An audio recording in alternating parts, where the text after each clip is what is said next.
So students, today we are going to start with the new chapter, that is cell cycle and cell division. First of all, what is cell division and what is cell cycle? Cell division you can understand that means the when cell divide into two daughter cells, that is called cell division. ठीक है? For example, ये कोई cell है. For example, this is one cell. When this one cell, let's draw the cytoplasm also. This is a single cell. When this single cell divide into two daughter cell,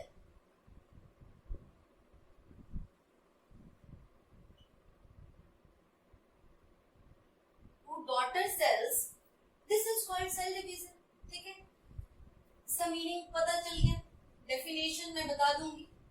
Cell division when a single cell divide into two daughter cells, that is called cell division. Let's talk about cell cycle. Cell cycle is a broader term which includes cell division in it. Cell cycle is a series of events in which the DNA replication takes place, the doubling of DNA takes place, or we can say the cell organelles doubling takes place. मतलब in short ये बोलने का मतलब है कि सारे content जो एक सेल के अंदर होते हैं वो सभी डबल होंगे. Number one thing which happen in a cell cycle. ठीक है? एक सेल के अंदर क्या क्या होता है बेटा? फॉर एग्जांपल एक यूकैरियोटिक सेल की बात करते हैं. This is a eukaryotic cell that we know कि सेंटर में तो न्यूक्लियस होता है, मैंने एन लिख दिया. ठीक है? और बहुत सारी सेल ऑर्गेनेलीज होती है, साइटोप्लाज्म होता है. Let's draw the cytoplasm. बहुत सारी सेल ऑर्गेनेलीज होती हैं. For example endoplasmic reticulum, Golgi apparatus, mitochondria, ठीक है, एंड क्लोरोप्लास्ट. ठीक है? बहुत सारी राइबोसोम्स, बहुत सारी सेल ऑर्गेनेलीज होती हैं एक यूकैरियोटिक सेल में. तो सेल साइकिल क्या बोलता है? सेल साइकिल बोलता है it is a series of events in which all the content which are present inside the cell get doubled. सारे कंटेंट डबल होंगे. न्यूक्लियस भी दो बनेंगे, क्लोरोप्लास्ट भी दो बनेंगे, माइटोकॉन्ड्रिया दो, गोल्जी एपरेटस दो, एंडोप्लाज्मिक रेटिकुलम दो. मतलब हर चीज डबल होगी. फर्स्ट ऑफ ऑल पहली चीज जो एक सेल साइकिल में होगी, जब डबल हो चुका है, सब चीजें डबल हो चुकी हैं, then finally the cell divide into two. ये वाला पोर्शन अभी मैंने बोला कि cell cycle is a broader term which include cell division in it. So what is cell cycle? Cell cycle is a series of events by which cell duplicates its genome, nucleus, cell duplicates its genome and other cell organelles, and finally the cell get divided into two daughter cells. ठीक है? जिसमें ये दो nucleus बन जाएंगे. इसमें से एक न्यूक्लियस यहाँ चला जाएगा, एक न्यूक्लियस यहाँ चला जाएगा. जब एंडोप्लाज्मिक रेटिकुलम दो बन जाएंगे तो एक एंडोप्लाज्मिक रेटिकुलम यहाँ, एक एंडोप्लाज्मिक रेटिकुलम यहाँ. ठीक है? गोल्जी एपरेटस यहाँ, ऐसे ऐसे करके पूरे डिवाइड हो जाएंगे. This whole thing is called cell cycle. इसी को सेल साइकिल कहते हैं. ठीक है? This is cell cycle. एक जनरल डेफिनेशन है सेल साइकिल. और इलेबोरेटेड वे में जैसे जैसे चैप्टर आगे जाएगा मैं नई नई चीजें बताती जाऊंगी. राइट? तो ये जनरल तुम्हें इंट्रोडक्शन होगी सेल साइकिल और सेल डिवीजन क्या होता है, थोड़ा सा तुम्हें समझ आ गया होगा. हम सबको पता है कि जितने भी लिविंग ऑर्गेनिज्म हैं they are made up of cell, और सेल आगे चल के टिश्यू बनाते हैं. तो टिश्यू बेटा तीन तरह के होते हैं. Tissues are of three type on the basis of their cell division. Cell division के बेस के ऊपर टिश्यू तीन तरह के होते हैं. Number one, labile tissue.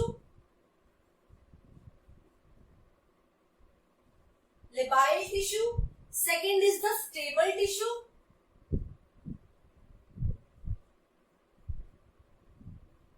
And then the permanent tissue.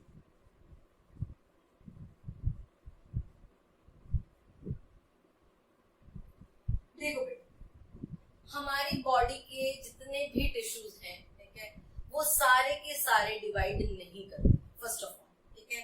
सारे सेल, तुम सोचो कि सारे सेल जो है वो सेल डिवीजन करते हैं, ठीक है, तो ऐसा कुछ नहीं है। सारे सेल हमारे सेल डिवीजन में नहीं जाते हैं, ठीक है। कुछ सेल हैं हमारी बॉडी में जो सेल डिवाइड ही नहीं करते, ठीक है। एक बार जब मैच्योर हो जाते हैं, मैच्योरिटी अटेन कर लेते हैं, उसके बाद वो सेल डिवाइड ही नहीं करते, ठीक है।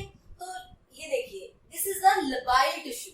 लबाइल टिश्यू होते हैं वो सेल, ठीक है, इस टिश्यू में वो सेल इंक्लूड होते हैं जो बड़ी ही रैपिडली डिवाइड करते हैं। फॉर एग्जाम्पल हमारी स्किन बड़ी जल्दी जल्दी क्या होती है, टूटती फूटती रहती है, ठीक है। उसको दोबारा रीजनरेट करने की जरूरत पड़ती है, दोबारा मैन्युफैक्चरिंग होती है हमारी स्किन की। तो बार बार क्या होता है, हमारी स्किन क्या कर रही है, डिवाइड कर रही है और न्यू स्किन आ रही है, डिवाइड कर रही है, न्यू स्किन बन रही है, न्यू सेल बन रहे हैं ना।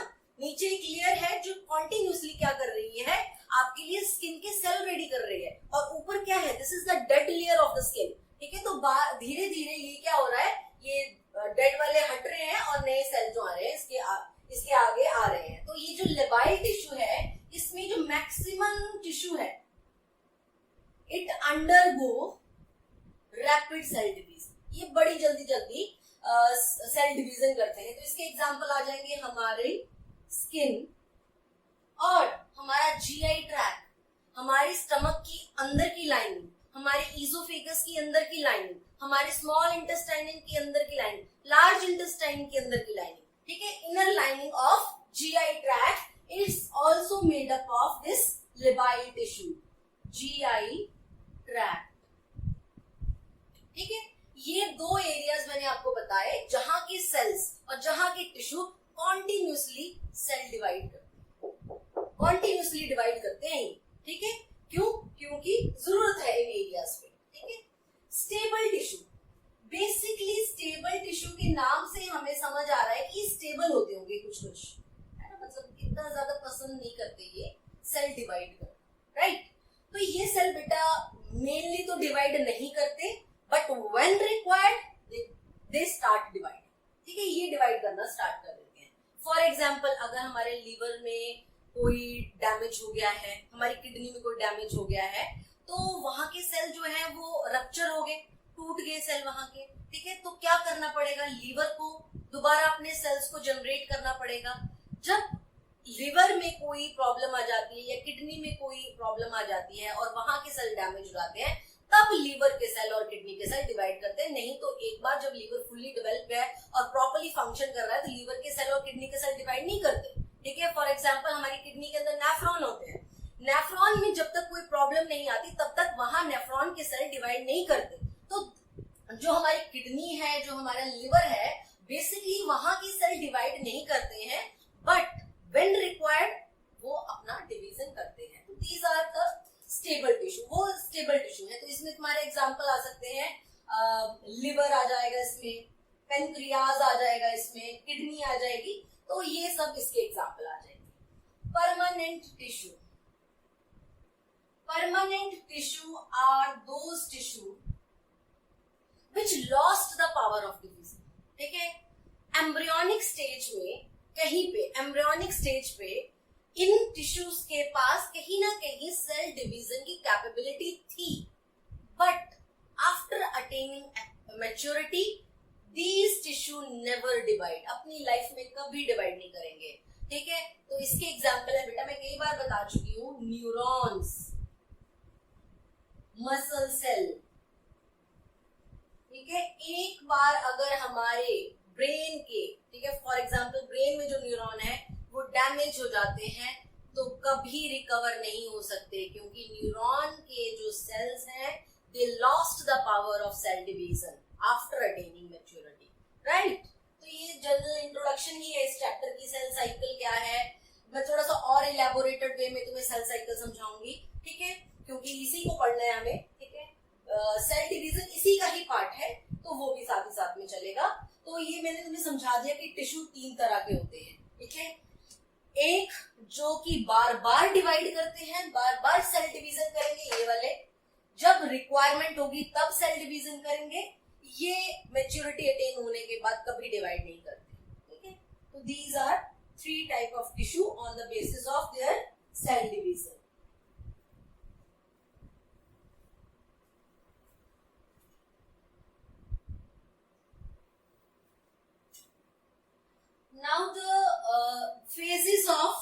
cell cycle. There are two phases in a life cycle, in a cell cycle. बेटा सेल साइकिल में दो फेजेस होंगे. एक फेज होगा सेल साइकिल का जहां पे एक्चुअल सेल डिवीजन होगा. तो एक फेज होगा जहां पे एक्चुअली सेल डिवाइड, मतलब एक सेल से दो सेल बनेंगे. एक्चुअली यहाँ पे एक फेज है सेल साइकिल का जहां पे एक्चुअल में ही एक सेल से दो सेल बनेंगे. ठीक है, एक फेज हो गया. एक फेज वो हो गया प्रेपरेटरी फेज. ठीक है, जिसके अंदर सेल ने क्या किया, सेल ने अपने आप को प्रिपेयर किया फॉर द सेल डिवीजन. तो this is called preparatory phase. अब देखो ये क्या समझोगे तुम. देखो फॉर एग्जाम्पल यहाँ पे बना लेते हैं. फॉर एग्जाम्पल एक ये सेल है, छोटा है अभी. ठीक है, छोटा है अभी, साइज में भी छोटा है, साइटोप्लाज्म कंटेंट भी कम है. ठीक है, धीरे धीरे ये सेल क्या करेगा, ये अपने साइज को बड़ा करेगा, न्यूट्रिशन लेता जाएगा, अपना साइज बढ़ाता जाएगा. ठीक है, न्यूक्लियस का साइज भी बड़ा हो जाएगा, अदर सेल ऑर्गेनेलिज भी आ जाएंगे इसके अंदर, है ना, वो भी फुली डेवलप हो जाएंगे. फिर थोड़े टाइम बाद जब एक मैच्योरिटी फेज में ये पहुंचेगा, फॉर एग्जाम्पल अब ये पहुंचने वाला है मैच्योरिटी फेज में, तो ये जैसे ही मैच्योरिटी सेल में पहुंचेगा तो ये अपने साइज को और बढ़ाएगा. सेल अपने साइज को और बढ़ाएगा, प्लस अपने जितने भी कंटेंट्स हैं सेल के अंदर, जितनी भी चीजें होती है, nucleus, endoplasmic reticulum, Golgi apparatus, ribosome, सब चीजों को डबल कर डालेगा. ठीक है, तो ये देखो पहले छोटा सा सेल था, अपना साइज बढ़ाया, थोड़ा फंक्शन करना स्टार्ट किया, उसके बाद अपनी मैच्योरिटी फेज में पहुंचा तो अपने सारे ही सेल के कंटेंट इसने डबल कर डाले. ठीक है, कर दिए डबल. तो मैं लिख देती हूँ it is a maturity phase, और सारे अपने सेल के कंटेंट्स को इसने इसके अंदर डबल कर दिया. अब क्या करेगा ये सेल, अब this cell is ready for cell division. Now this cell is ready for cell division. तो अब ये क्या करेगा, ये फिर से अपने नए दो डॉटर सेल बना लेगा. तो ये दो नए डॉटर सेल बना लिए, ये डॉटर सेल बन गए इसके डॉटर सेल है दोनों, राइट. तो देखो कितना बड़ा सेल साइकिल है. सेल साइकिल यहां से स्टार्ट होके सेल साइकिल यहां तक का है, एक सेल साइकिल है. This is a single cell cycle. ये पूरा ही सेल साइकिल है जिसके अंदर प्रेपरेटरी फेज भी आ गया. This is the preparatory phase. ठीक है, मैं लिख देती हूँ, this is a cell cycle, single cell cycle है ये, वन सेल साइकिल. ठीक है, जिसमें से जो इतना फेज है यहां से स्टार्ट होके यहां तक का फेज है, यहां तक, this is the preparatory phase. ये प्रेपरेटरी फेज पार्ट ये सेल साइकिल का है, क्योंकि हमने क्या बोला, फेजेस ऑफ सेल साइकिल. तो सेल साइकिल का ही पार्ट है ये प्रेपरेटरी फेज. और इतना सा जो पोर्शन है यहां से यहां तक का, जहां एक्चुअल सेल डिवीजन हुआ है. ठीक है, this is the actual cell division part, which is also a part of cell cycle. ये भी सेल साइकिल का ही पार्ट है. तो तुम्हें समझ आ गया होगा different phases of cell cycle. एक प्रेपरेटरी फेज होता है जिसमें सेल साइकिल सिंपली अपना साइज बड़ा करता जाएगा, अपने सेल कंटेंट का नंबर इंक्रीज करता जाएगा, और फाइनली जब उसका प्रेपरेशन स्टार्ट हो गई तो वो डिवाइड कर जाएगा और अपने जो सेल कंटेंट है उनको इक्वली अपने डॉटर सेल में डाल देगा. जैसे दो न्यूक्लियस थे यहाँ पे, तो एक न्यूक्लियस यहाँ पे, एक न्यूक्लियस यहाँ पे दो एंडोप्लाज्मिक रेटिकुलम थे, एक एंडोप्लाज्मिक रेटिकुलम यहाँ पे, एक एंडोप्लाज्मिक रेटिकुलम यहाँ पे. वैसे ही अदर सेल ऑर्गेनेलिज के लिए भी ये ऐसा ही करेगा. ठीक है, तो एक तुम्हें समझ आ गया, सेल साइकिल में एक प्रेपरेटरी फेज होता है और एक एक्चुअल सेल डिवीजन होता है. प्रेपरेटरी फेज को हम बोलते हैं it is the interphase. Interphase बोलते हैं इसको. और एक्चुअल सेल डिवीजन होता है, it is called M phase. M phase बेटा अलग अलग होते हैं. ठीक है, दो तरह के एम फेज होते हैं, तुमने पढ़ा है.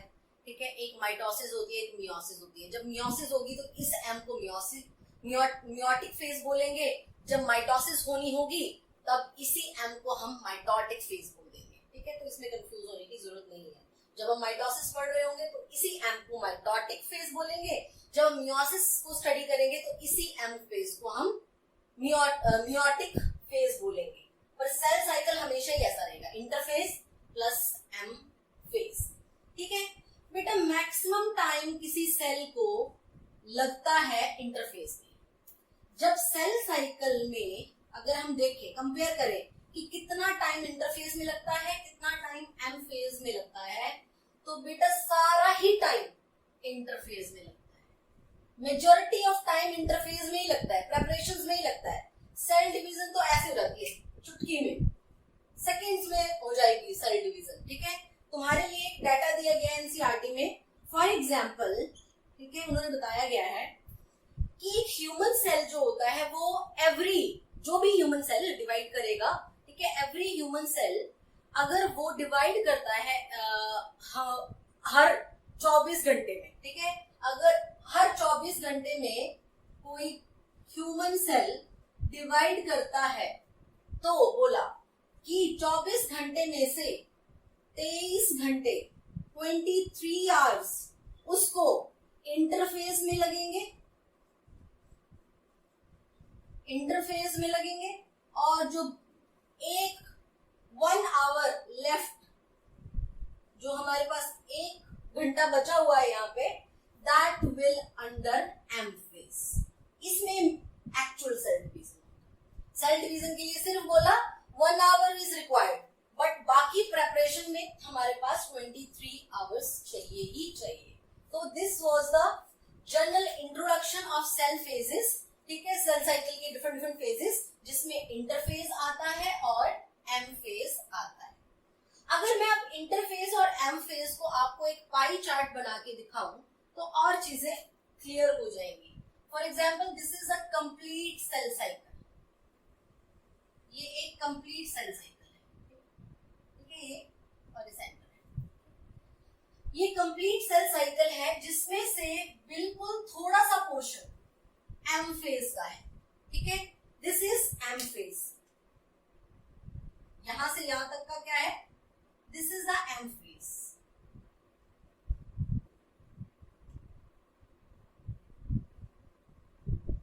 ये एम फेज है, और बाकी जितना भी एरिया आपको सेल साइकिल का दिख रहा है, दिस इज द इंटरफेज।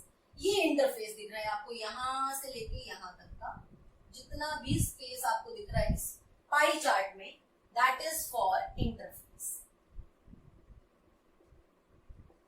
ये इंटरफेस, ठीक है, सही। वही एग्जांपल देखो कि अगर एक ह्यूमन सेल डिवाइड करने में 24 आवर लेता है, तो 23 आवर्स तो इंटरफेस में जाएंगे। देखो कितना ज्यादा एरिया तो प्रेपरेटरी फेज में जा रहा है, इंटरफेस में जा रहा है। ठीक है, और जो एक्चुअल सेल डिवीजन है उसके लिए कितना टाइम चाहिए, सिर्फ 1 घंटा, 1 आवर।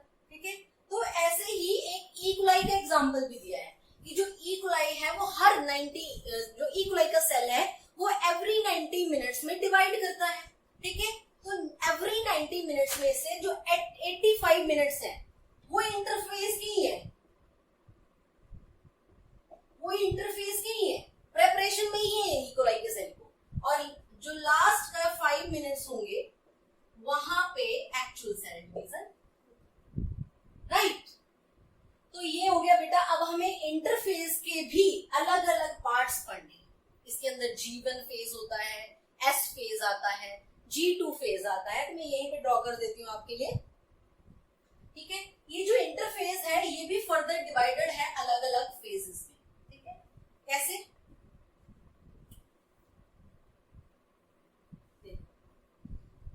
इंटरफेस में इतना फेज जो है, this is called G1 phase.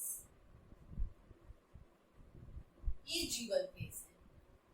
इतना एरिया जो है इंटरफेस का, it is for S phase. S phase is the synthesis phase बोलते हैं इसको, और ये पोर्शन जो हमारे पास बच गया है, this is the G2 phase. G1, G2 and S phase are the part of, or you can say different different phases of interface. Interface का ही पार्ट है ये G1S and G2 phase. G1 is a gap one, gap one इसकी full form होती है, gap one phase. S phase is a synthesis phase, G2 phase is the gap two phase. ठीक है, तो इनकी डेफिनेशन देना कोई डिफिकल्ट नहीं है। ठीक है, अगर तुम सोचो कि बड़ा डिफिकल्ट है, G1 का रटेंगे, फिर S फेज का रटेंगे, फिर G2 का फेज का डेफिनेशन रटेंगे, कोई रिक्वायरमेंट नहीं है। इसी से देखो G1 फेज क्या है, it is the time gap, G1 phase it is the time gap between M phase and S phase. दोनों के बीच में आ रहा है ना ये, M फेज और S फेज के बीच में G1 फेज है, तो डेफिनेशन क्या होगी, it is the time gap between M phase and S phase. Simple. अगर S फेज की डेफिनेशन लिखनी हो, सिंथेसिस फेज की डेफिनेशन लिखनी हो, it is the time gap between the G1 and G2 phase. Done. अगर G2 फेज की definition लिखनी हो, it is the time gap between S phase and M phase. खत्म कहानी। तो ये हो गए डिफरेंट डिफरेंट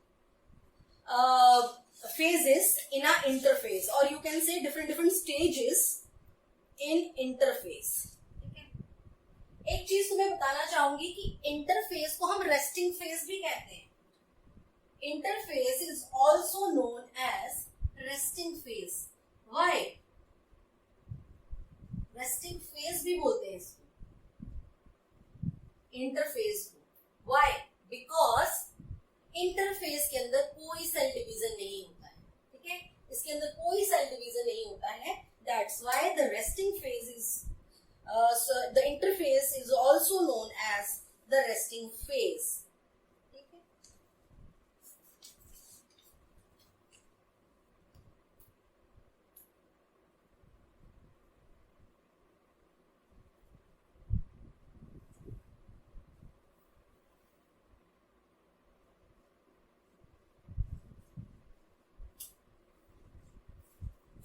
इंटरफेस और रेस्टिंग फेज में इतना तो हमें समझ आ गया है कि कोई सेल डिवीजन तो होता ही नहीं है। ठीक है, हमें पता है यहाँ पे कुछ प्रेपरेशंस होती है। ठीक है, कि सेल अपने आप को प्रिपेयर करता है for the upcoming cell division.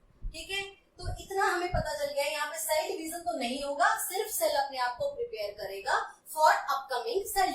उसको कि अभी मुझे सेल डिवीजन करना है। ठीक है, तो मुझे क्या क्या तैयारियां करनी पड़ेगी। नंबर वन, ये अपने डीएनए को रेप्लिकेट करता है। इंटरफेस के अंदर नंबर वन चीज जो होती है दैट इज डीएनए रेप्लिकेशन। ठीक है, हमारी बॉडी में जितने भी हमारे सोमैटिक जो हमारे सेल्स हैं, सोमैटिक छोड़ दो अभी, ठीक है, 46 नंबर ऑफ क्रोमोसोम्स होते हैं। ठीक है, 46 नंबर ऑफ क्रोमोसोम्स होते हैं हमारी बॉडी में। तो ह्यूमन सेल के अंदर, ठीक है, तो डीएनए रेप्लिकेट करेगा। ठीक है, अपने क्रोमोसोम्स के नंबर को यहाँ पे तो नहीं बढ़ाएगा, पर अपने जो डीएनए का कंटेंट है उसका अमाउंट बढ़ाएगा। ठीक है, इस डीएनए रेप्लिकेशन में बताऊंगी कैसे। ठीक है, तो पहली चीज तो क्या होनी चाहिए इंटरफेस में, डीएनए रेप्लिकेशन होनी चाहिए। नंबर टू, जितनी भी सेल ऑर्गेनेलीज हैं, all cell organelles get doubled.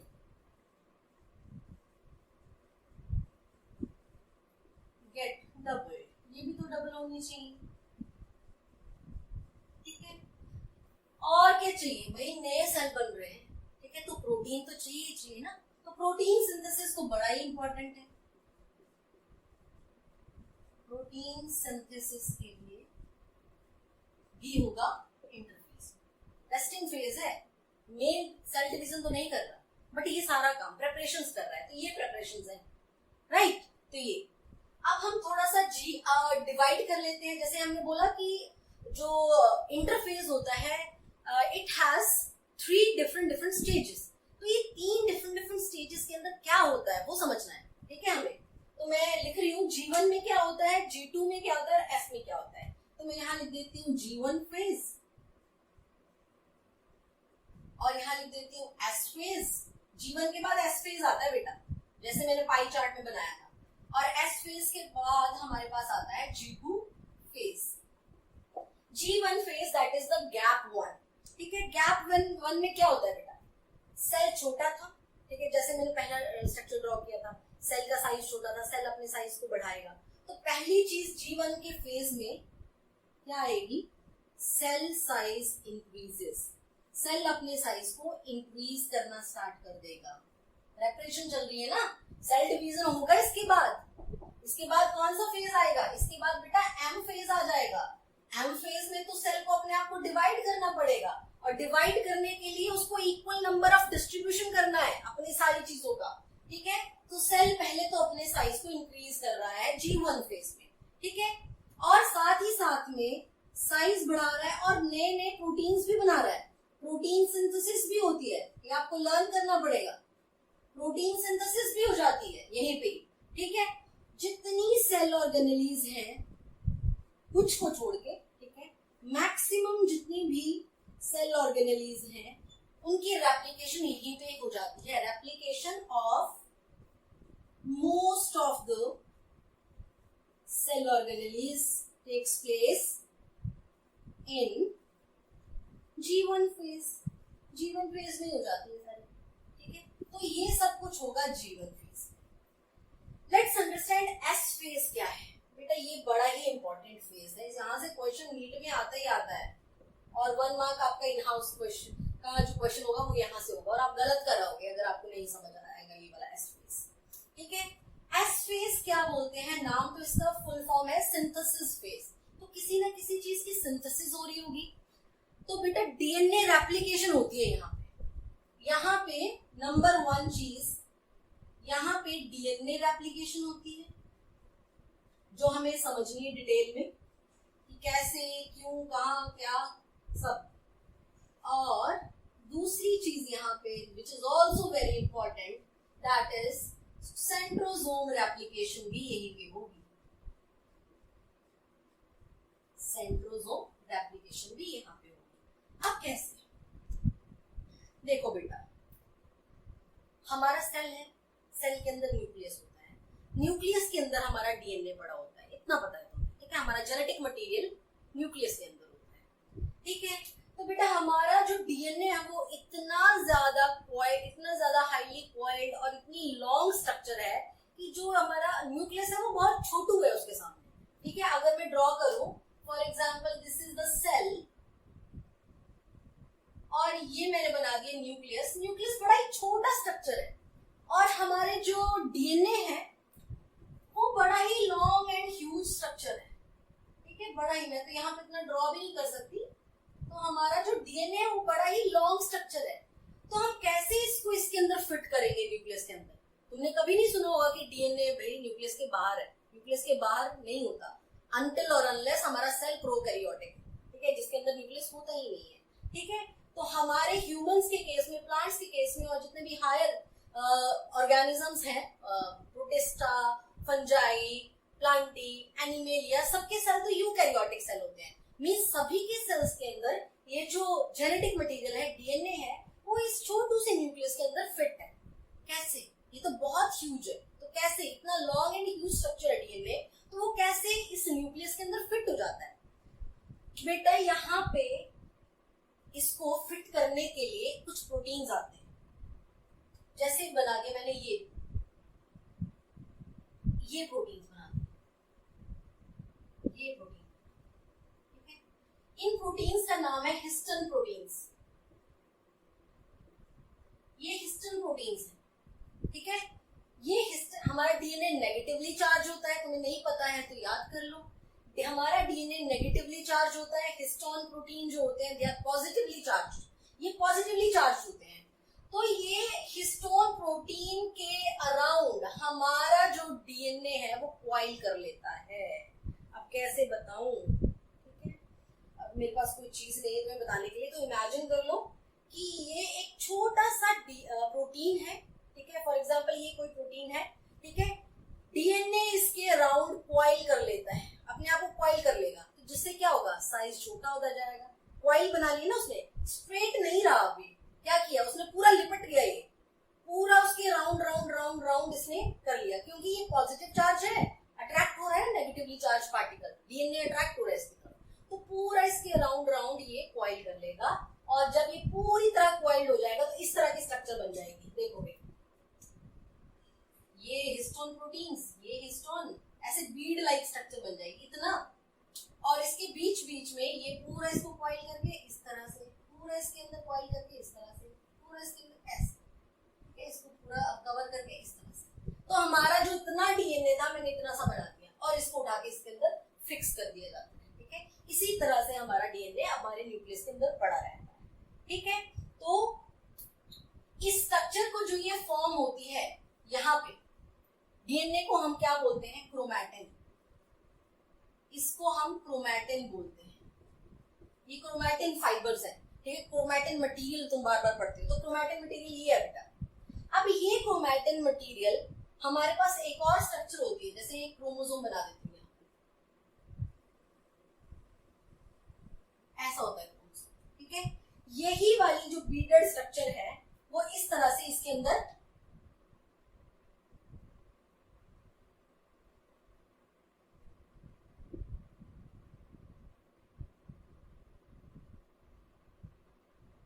इस तरह से हमारा जेनेटिक मटेरियल, हमारा डीएनए क्रोमोसोम के अंदर होता है, ठीक है। तो ये मुझे लगता है तुम्हें जनरल बेसिक पता होने चाहिए, तो मैंने तुम्हें बता दिए। दोबारा अपने एस फेज पे आ जाते हैं, ठीक है। एस फेज में क्या होता है, डीएनए रेप्लिकेशन होती है। तो कर ले डीएनए, क्रोमोसोम को बना लेते हैं इसको, कैसे डीएनए रेप्लिकेट कर रहा है, ये मैंने अपना नॉर्मल क्रोमोसोम बना लिया और उसके अंदर ये मैंने अपना क्रोमैटिन मटेरियल बना लिया, जिसमें क्या क्रोमैटिन मटेरियल क्या है, डीएनए प्लस हिस्टोन प्रोटीन्स। तो इस तरह से एक बीडेड सी स्ट्रक्चर डेवलप होगी। तो ये ऐसे अब डीएनए को रेप्लिकेट कर रहा है, डीएनए तो यही है ना, दिस इज डीएनए जिसके अंदर हिस्टोन प्रोटीन्स भी है, इसको रेप्लिकेट करना है। तो क्या होगा, आफ्टर एस फेज में हो रहा है, ठीक है। तो एस फेज के अंदर क्या होता है,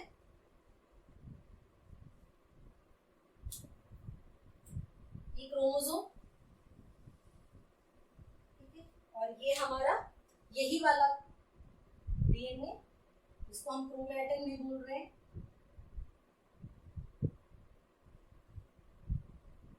इस तरह से, ठीक है। अब ये जो अंदर का डीएनए वो रेप्लिकेट करते रेप्लिकेट, ये मान लो इसने अपने ही रेप्लिकेट करके अपने ही जैसा एक अनदर डीएनए बना लिया। तो मैंने कलर अलग रख दिया ताकि तुम्हें समझ आ जाए, ठीक है। इस तरह से एक बीडेड स्ट्रक्चर रेडी हो गई और इसके भी अराउंड क्या हो जाएगा, इस तरह से ये क्रोमोसोम इसको बाउंड कर, तो ये बन गया हमारे पास, ये नॉर्मल क्रोमोसोम था, ये बन गया हमारे पास रेप्लिकेटेड क्रोमोसोम बन गया यहाँ, ठीक है। तुम्हें पता है कि क्रोमोसोम्स के सेंटर में एक ही स्ट्रक्चर ड्रॉ कर रही हूं सेंटर में, इसको हम बोलते हैं सेंट्रोमियर, ठीक है। वही सेंट्रोमियर यहाँ पे भी है, ठीक है, जिसने क्या किया है, इन दोनों स्ट्रक्चर्स को अटैच करके रखा है, ये सेंट्रोमियर है। तो ये जो स्ट्रक्चर डेवलप है, ठीक है, ये दो आर्म्स, इनको बोलते हैं हम बोल देते हैं इनको, these are the chromatids. Chromosome की स्ट्रक्चर्स में सब पढ़ाया जाता है सेल वाले चैप्टर में। तो ये क्रोमेटिड्स है, ठीक है। सेंटर में सेंट्रोमियर होता है, ठीक है, और साइड में क्रोमेटिड्स। जब डीएनए रेप्लिकेशन होता है तो ये जो दो क्रोमेटिड्स हैं इनको हम सिस्टर क्रोमेटिड्स बोल देते हैं। अब इन दोनों को अगर मुझे कलेक्टिवली बोलना है, then these are the sister chromatids. ये सिस्टर क्रोमेटिड्स। अब क्या चीज हमें समझनी है, ये तुम्हें समझ आ गया। एक डीएनए था यहाँ पे, एस फेज के अंदर ये डीएनए रेप्लिकेट करता है और इसने अपना एक रेप्लिकेटेड एक कॉपी बना ली, डीएनए ने अपनी एक कॉपी बना ली यहाँ, ठीक है। जैसे ये जो जीन इसके ऊपर होंगे वही जीन उसके ऊपर होंगे, ठीक है। तो इस तरह से इसने रेप्लिकेट कर लिया। तो तुम्हें क्वेश्चन आता है यहाँ पे कि एस फेज के अंदर क्या अमाउंट ऑफ डीएनए इंक्रीज होता है या क्रोमोसोम नंबर इंक्रीज होता है, ठीक है। ये क्वेश्चन ध्यान से सुनना बेटा। क्वेश्चन आता है कि इन एस फेज क्या डीएनए के कंटेंट का अमाउंट बढ़ता है, क्या क्रोमोसोम का अमाउंट बढ़ता है। तुम बोलोगे यस मैम यहाँ पे एक क्रोमोसोम था और यहाँ पे ये 2 क्रोमोसोम हैं, तो क्रोमोसोम नंबर तो बढ़ ही रहा है, ठीक है। और यहाँ पे एक डीएनए था, यहाँ पे भी एक डीएनए था, यहाँ से 2 डीएनए बन गए तो डीएनए के कंटेंट भी बढ़ रहे हैं। नहीं, डीएनए का कंटेंट तो बढ़ रहा है। एक डीएनए था, यहाँ से इस डीएनए ने अपनी एक कॉपी बना ली, तो डीएनए का कंटेंट तो बढ़ रहा है, पर यहाँ क्रोमोसोम का नंबर चेंज नहीं हो रहा है। क्यों? सुनोगे ध्यान से। क्रोमोसोम का नंबर वो होता है जितना नंबर ऑफ सेंट्रोमियर्स होते हैं। यहाँ पे एक सेंट्रोमियर है, यहाँ पे कितने हैं बेटा? यहाँ पर भी एक ही सेंट्रोमियर है, ठीक है। जब एक ही सेंट्रोमियर है तो उतना ही क्रोमोसोम का नंबर होता है। क्रोमोसोम का नंबर हम हमेशा कैलकुलेट करते हैं with the number of centromeres. कितना नंबर ऑफ सेंट्रोमियर्स है? तो in S phase DNA replication takes place, that means the amount of DNA increases, the amount of DNA get doubled, but not the chromosomal number get doubled. Chromosomal number कभी double नहीं लिखना, ठीक है। इसके ऊपर question भी आ जाते हैं, ठीक है।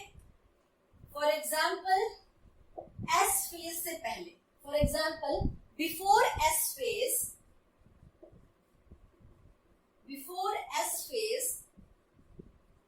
फॉर एग्जाम्पल हमारे पास डीएनए कंटेंट क्या थे?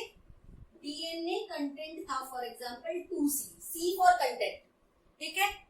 हमारे पास सेल्फ एस फेज से पहले, मतलब G1 फेज में होगा, ठीक है। एस फेज से पहले G1 फेज में डीएनए के कंटेंट थे 2C। तो क्वेश्चन है आफ्टर एस फेज क्या होगा? After S phase what is the amount of DNA? DNA का अमाउंट कितना है? सोचो, डीएनए रेप्लिकेशन तो एस फेज में होती है, तो ये वही पूछ रहा है आफ्टर एस फेज क्या होगा?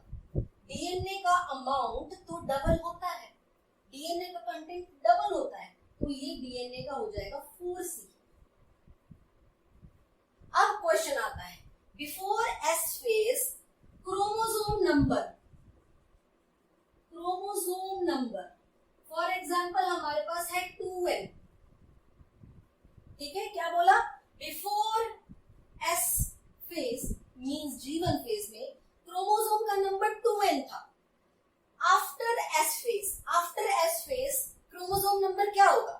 क्रोमोसोम नंबर तो चेंज ही नहीं हुआ, सेंट्रोमियर पहले भी एक था, आफ्टर एस फेज सेंट्रोमियर अभी भी एक ही है, तो chromosome number after the S phase is also 2N।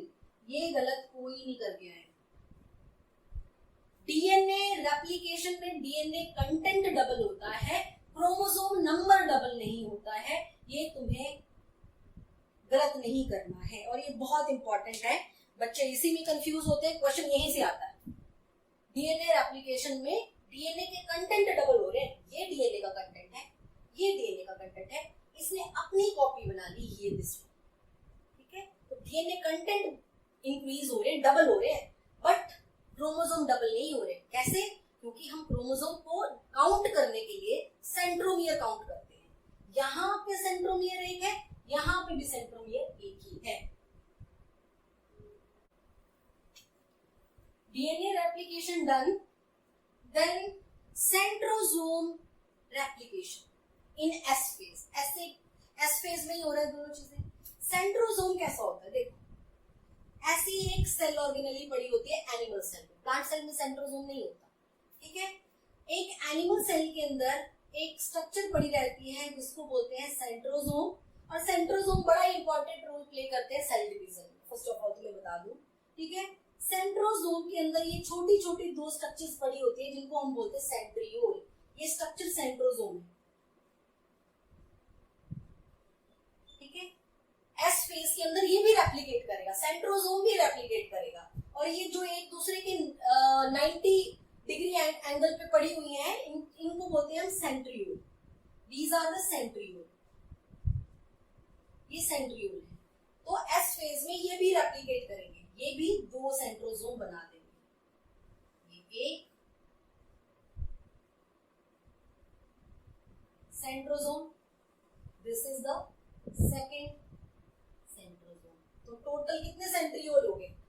Centriole हो गया यहाँ पे, ठीक है। ये भी तुम देखोगे आगे चल के सेंट्रोसोम का क्या रोल है। जब हम सेल डिवीजन पढ़ रहे होंगे, एम फेज पढ़ रहे होंगे, तब तुम देखोगे सेंट्रोसोम क्या करते हैं, बहुत इंपॉर्टेंट रोल प्ले करते हैं। अगर ये नहीं होंगे तो सेल डिवाइड ही नहीं करेगा, ठीक है। तो ये बड़ा ही इंपॉर्टेंट रोल प्ले करता है। और ये एस फेज में इसका भी रेप्लिकेशन होता है, जैसे डीएनए का रेप्लिकेशन होता है। Let's talk about G2 phase of the interface. Interface का G2 फेज की में क्या होता है बेटा, G2 फेज में भी पहली चीज तो प्रोटीन सिंथेसिस होती है।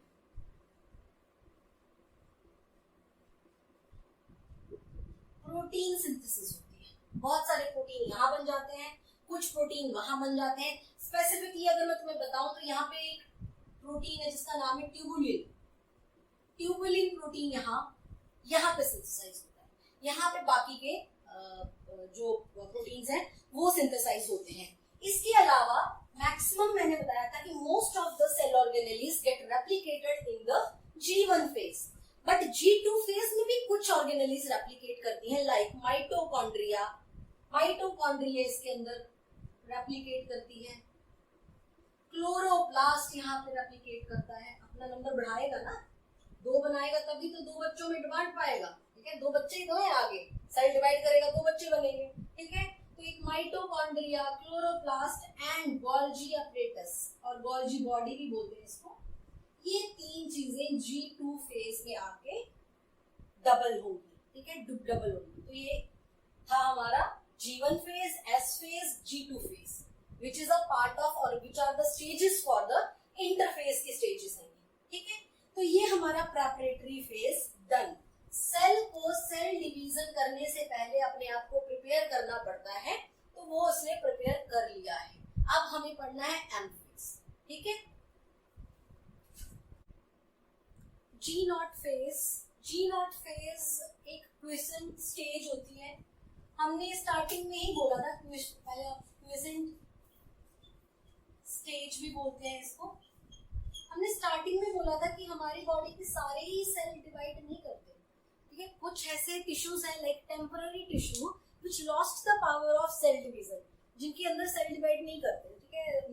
उनकी जो पावर है सेल डिवीजन की वो खत्म हो गई है। तो वो अब क्या करते हैं, वो कौन से फेज में चले जाते हैं जिसकी वजह से उनकी सेल डिवीजन की जो प्रोसेस है वो रुक जाएगी। अभी तक तो हम क्या देख रहे हैं, एक पाई चार्ट बना रहे हैं। पाई चार्ट में एम फेज है छोटा सा, ठीक है, और बाकी सारा इंटरफेस है, which is that interface is divided into G1, S phase and G2 phase, वही देख रहे थे अभी तक।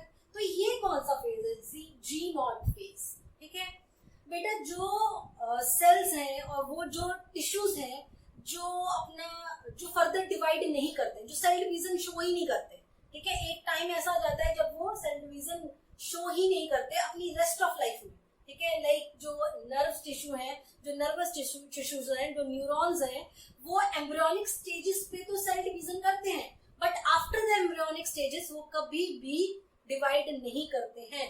चाहे हमारे न्यूरॉन्स डैमेज हो, चाहे कुछ भी हो जाए, बट न्यूरॉन्स कभी दोबारा सेल डिवाइड करके न्यू न्यूरॉन्स नहीं बनाते बेटा, राइट। तो वो कौन से फेज में चले जाते हैं, that neuron and the muscle cell which lost the power of cell division, जो अपनी लाइफ में कभी भी डिवाइड नहीं करेंगे, they will undergo G naught phase, जिसको क्विसेंट स्टेज भी कहते हैं। देखो अभी तक हमने क्या देखा, एम फेज है, एम फेज एंटर हो जाता है G1 फेज में, which is a part of interphase. Interphase आगे चल के एंटर करता है S फेज में, which is a part of also it is a part of interphase. S phase जो है it will enter the G not phase, और दोबारा G नॉट फेज जो है वो M फेज में एंटर करता है, ठीक है। पहले हमने पाई चार्ट ड्रॉ किया था, अब मैंने तुम्हें इस तरह से कुछ बना के बता दिया है, ठीक है, कि क्या होता है एक सेल साइकिल है बेटा, कि क्या कर रहा है एक सेल सबसे पहले G1 फेज करता है, मतलब अपने सेल को थोड़ा सा बड़ा साइज एनलार्ज करने का काम करता है, ठीक है। प्रोटीन सिंथेसिस करता है, ठीक है, और भी बड़ी सारी चीजें करता है इस स्टेज में। एस फेज में अपना डीएनए रेप्लिकेट करेगा, सेंट्रोसोम को रेप्लिकेट करेगा। G2 फेज में जो बाकी के सेल ऑर्गेनेल्स जो यहाँ पे बने नहीं, डबल नहीं हुए, वो यहाँ पे डबल होते हैं और बाकी की प्रोटीन सिंथेसिस होती है यहाँ पे।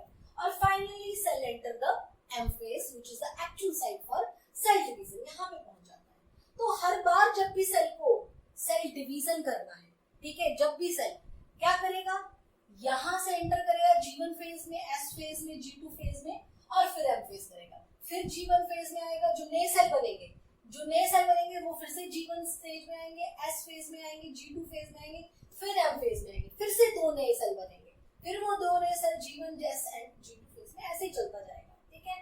बट अब हम बात कर रहे हैं उन न्यूरॉन्स की जो सेल डिवीजन करते ही नहीं। अगर वो सेल डिवीजन करते ही नहीं तो वो ये क्यों करेंगे? क्यों वो अपने सेल ऑर्गेनेल्स ट्रिपल करेंगे? क्यों वो प्रोटीन सिंथेसिस करेंगे? क्यों वो डीएनए रेप्लिकेशन या फिर सेंट्रोसोम रेप्लिकेशन करेंगे? No need. अगर डिवाइड ही नहीं करना है तो अपनी एनर्जी क्यों वेस्ट करनी है इतने डुप्लीकेशन में, राइट? तो जब वो एक बार डिवाइड करते हैं अपनी लाइफ में, लाइक एम्ब्रियोनिक स्टेजेस में, जब एक बार डिवाइड कर लेते हैं, एम फेज कर लेंगे अपने, जब वो एम फेज कर लेंगे अपने एम्ब्रियोनिक स्टेजेस में, उसके बाद they undergo G0 phase. G0 phase में चले जाते हैं। G0 फेज में वो सेल्स, वो टिश्यू कभी सेल डिवीजन नहीं करेंगे, ठीक है। कुछ तो हमारे टेम्पररी के लिए होते हैं, कुछ तो टेम्पररी के लिए चले जाते हैं G0 स्टेज में। लाइक अगर हमारा लिवर जो है फुली डेवलप्ड है और अच्छे से फंक्शन कर रहा है तो वो उसको नए सेल की रिक्वायरमेंट नहीं है, ठीक है, तो वो G0 फेज में चला जाएगा। But when there is anything happen to our liver और वो डैमेज हो जाता है बिकॉज ऑफ दैट, तो ये G0 फेज से दोबारा G1 फेज में आते हैं।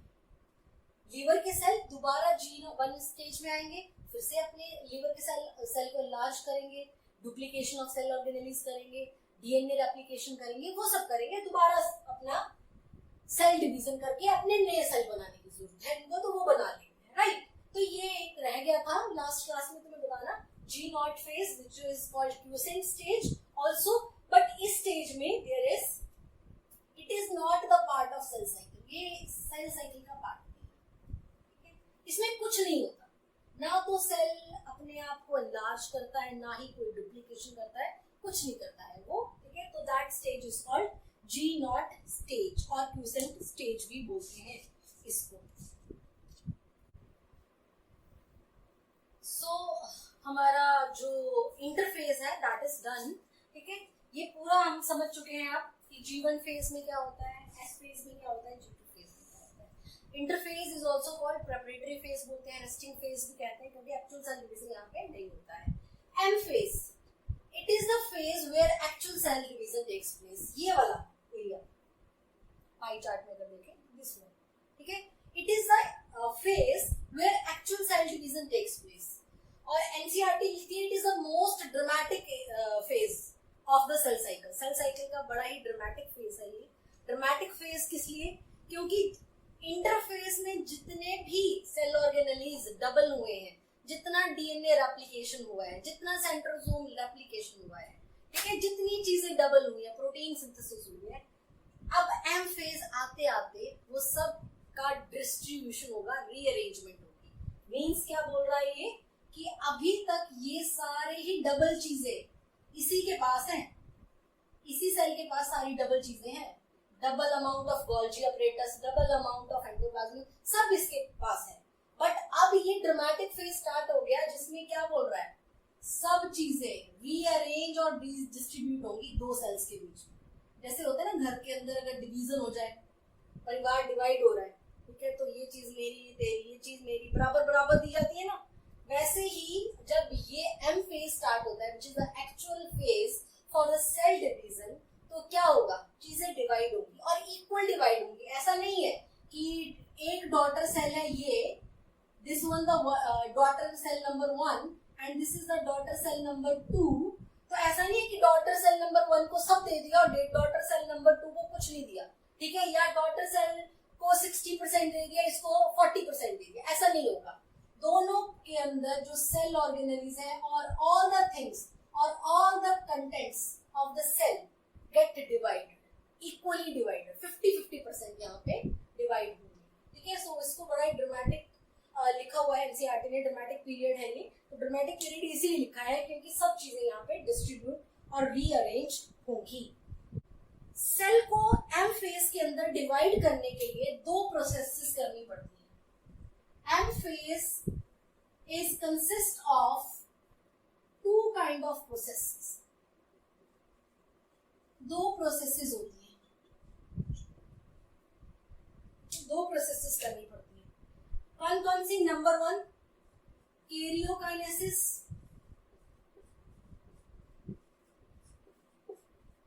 And second is cytokinesis.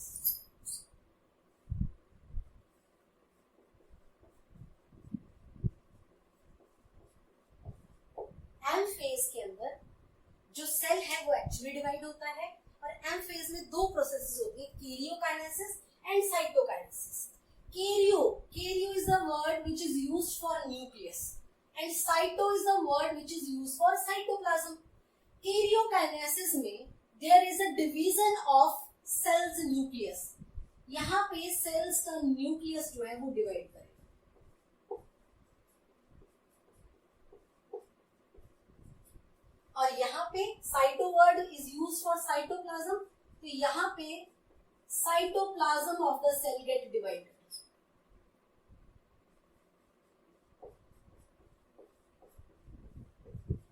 Cytoplasm division होता है, राइट। अब ये जो कैरियोकाइनेसिस है ये ऐसे नहीं हो जाएगा कि सेल एक न्यूक्लियस है वो दो में डिवाइड हो जाए, ऐसे नहीं होता। ये भी फर्दर 4 स्टेजेस में होता है। Karyokinesis takes place in 4 stages, और ये सीक्वेंस वाइज स्टेजेस ऐसे ही लिखना है, ठीक है। ऐसा नहीं है कि मैं जैसे लिख रही हूँ ऊपर नीचे लिख दो, सीक्वेंस है ये। प्रोफेज पहले ही आता है तो पहले ही लिखेंगे, मेटाफेज पहले सेकंड नंबर पे आता है तो सेकंड नंबर पे ही लिखेंगे, एनाफेज थर्ड नंबर पे आता है तो थर्ड नंबर पे ही लिखेंगे, और लास्ट में आ जाता है हमारा टेलोफेज। मतलब न्यूक्लियस को डिवाइड करने के लिए इन स्टेजेस में से क्रॉस करना पड़ेगा। सबसे पहले न्यूक्लियस डिवाइड करने के लिए प्रोफेज आएगा, फिर थोड़ा थोड़ा प्रोफेज में कुछ होगा, फिर मेटाफेज में कुछ होगा, एनाफेज में कुछ होगा, और टेलोफेज में मतलब फाइनली हमारा न्यूक्लियस डिवाइड होके 2 में कन्वर्ट हो जाएगा, ठीक है। तो ये सीक्वेंस याद करने के लिए सिंपल सा ट्रिक है पीमैट, ठीक है। मैं तो ऐसे ही याद करती हूँ पीमैट, ठीक है। P prophase, M metaphase, anaphase and telophase. तो ये हो चुका है। अब हम स्टार्ट करेंगे माइटोसिस, ठीक है। मैंने बोला था एम फेज 2 तरह के होते हैं, ठीक है। एम फेज में एक हम पढ़ेंगे mitotic phase, this which is called mitosis, और एम फेज में ही एक सेल डिवीजन दूसरी तरह का होता है, दैट इज मियोसिस। क्या डिफरेंस होता है ये भी हम स्टडी करेंगे, ठीक है। माइटोसिस और मियोसिस 2 तरह के एम फेज, ठीक है। हमारे बॉडी के कुछ सेल है जो माइटोसिस करते हैं, हमारी बॉडी के कुछ सेल है जो मियोसिस करते हैं। वैसे जो मियोसिस करते हैं वो भी माइटोसिस करते हैं, बट स्पेसिफिकली सिर्फ वही सेल है जो मियोसिस, कुछ ही सेल है हमारी बॉडी में, ठीक है, जर्मिनल सेल बोलते हैं जो मियोसिस कर पाते हैं, ठीक है। सारे सेल मियोसिस नहीं करते, बट हमारी बॉडी के सारे सेल माइटोसिस करते हैं, राइट।